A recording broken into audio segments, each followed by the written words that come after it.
Hi dears, ഷീബീസ് little വേൾഡിലേക്ക് എല്ലാ കൂട്ടുകാർക്കും സ്വാഗതം.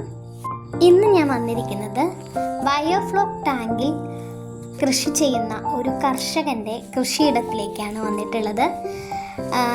ഈ കൃഷി രീതിയെക്കുറിച്ച് നിങ്ങളെ ഒന്ന് പരിചയപ്പെടുത്താനും കൂടിയാണ് വന്നിട്ടുള്ളത്.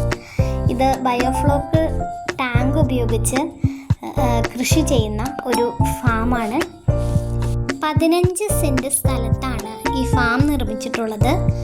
നിരപ്പാക്കിയ സ്ഥലത്ത് കോൺക്രീറ്റ് ചെയ്ത് സമതലത്തിൽ അടിത്തറ ഒരുക്കിയെടുത്ത ശേഷം GI പൈപ്പുകൾ ഉപയോഗിച്ച് ടാങ്കിൻ്റെ ഫ്രെയിം നിർമ്മിച്ച ശേഷം ടാങ്കിൻ്റെ ഉൾഭാഗത്തെ ലൈനറായി HDPE ടാർപോളിൻ ഷീറ്റ് ഉപയോഗിക്കുന്നു.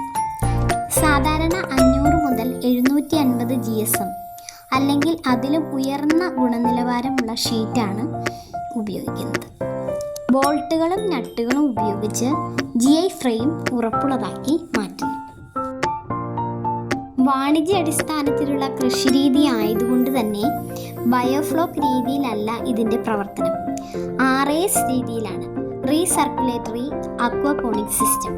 ഫിൽറ്ററുകളും പമ്പുകളും ഉപയോഗിച്ച് വെള്ളം ശുദ്ധീകരിച്ച് വീണ്ടും ഉപയോഗിക്കുന്ന ഉയർന്ന സാങ്കേതികവിദ്യയുള്ള മത്സ്യകൃഷി സംവിധാനമാണ് RAS. ഈ രീതിയിൽ വെള്ളം പുറത്തേക്ക് കളയാതെ തന്നെ ഫിൽറ്റർ ചെയ്ത് വീണ്ടും ടാങ്കിലേക്ക് തിരികെ ഉപയോഗിക്കുന്നു. അതിനാൽ ഇതിന് വളരെ കുറച്ച് വെള്ളം മാത്രമാണ് ആവശ്യമായി വരുന്നത്.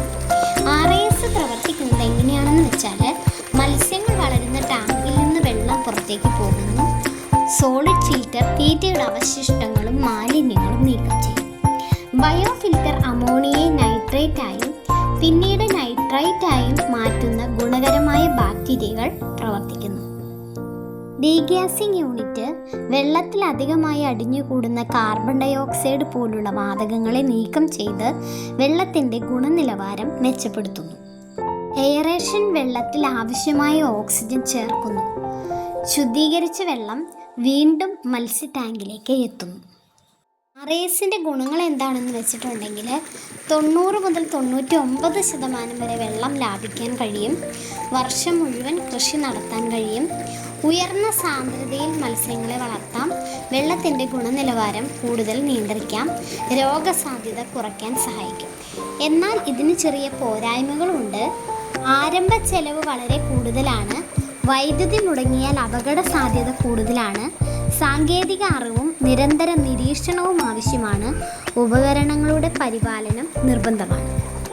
പലതരം മത്സ്യങ്ങൾ കൃഷി ചെയ്തിട്ടുണ്ടെങ്കിലും വരാലും ഗിഫ്റ്റ് തിലാപ്പിയുമാണ് ഏറ്റവും ഗുണകരമായി തോന്നിയതെന്നാണ് കർഷകൻ പറയുന്നത്.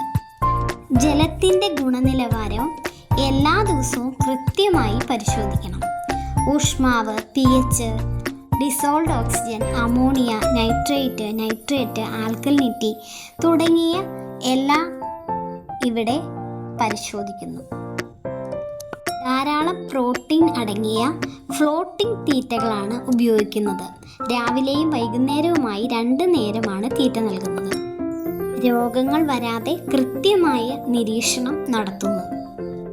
തിലാപ്പിയ മത്സ്യം 5-ാം മാസം മുതൽ വിളവെടുപ്പ് ആരംഭിക്കുന്നുണ്ട്. വരാൽ 8 മാസത്തോടെ വിളവെടുപ്പ് ആരംഭിക്കും. 5000 വരാൽ കുഞ്ഞുങ്ങളെയും 6000 തിലാപ്പിയ കുഞ്ഞുങ്ങളെയുമാണ് ഇവിടെ നിക്ഷേപിച്ചത്.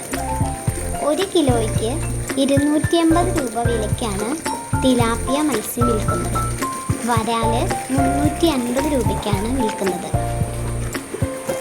എല്ലാ സമയത്തും മത്സ്യത്തിൻ്റെ ലഭ്യത ഉണ്ടാവണം എന്ന് കണക്കാക്കി പല സമയത്തായിട്ടാണ് സ്റ്റോക്കിംഗ് നടത്തുന്നത്.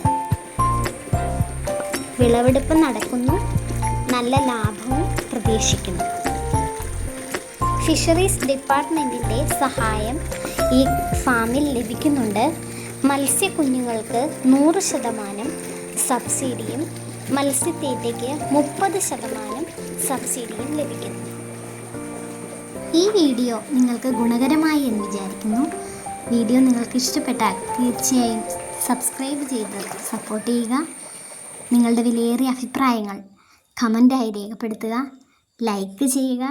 ഒപ്പം തന്നെ നിങ്ങളുടെ പ്രിയപ്പെട്ടവർക്കായി ഷെയർ ചെയ്ത് കൊടുക്കുക. അപ്പോൾ ഇതുപോലുള്ള ഗുണകരമായ വീഡിയോയുമായി ഞാൻ വീണ്ടും വരും. Thank you.